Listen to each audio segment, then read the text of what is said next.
This is the UnCurious Droid. In our examination, we are looking at the proposition and the question, did a man land on the moon?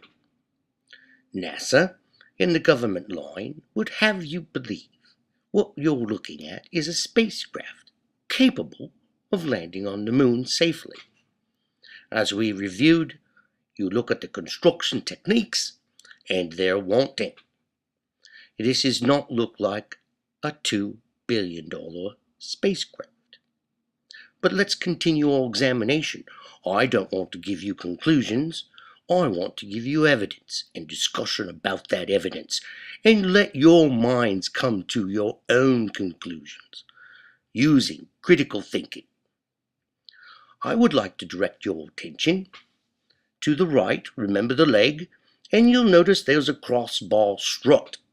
In the middle of that strut is hanging that one part of that white cord, and I direct your attention to that black, what looks like it has snap-ons or some kind of fasteners, that black wrap.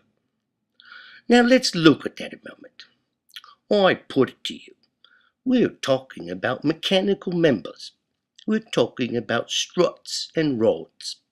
We're talking about the leg of the lunar lander. I put it to you.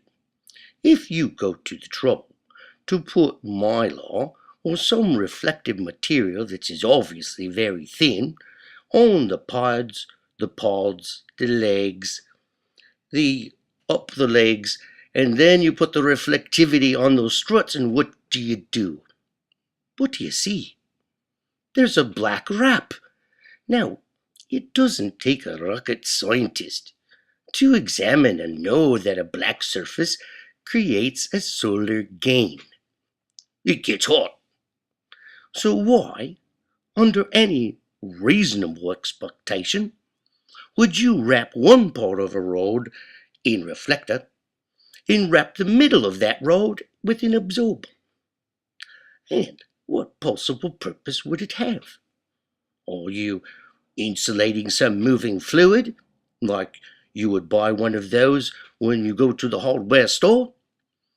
Frankly, when I was a boy, we would go to gymnasium and we would work on the parallel bars. It looks like something they used to wrap on those bars when you got tender on your underarms, because as you swing on those parallel bars, it was tough on the tender parts. It looks exactly like that. So I put it to you, why would you put a black insulator on that rod with snaps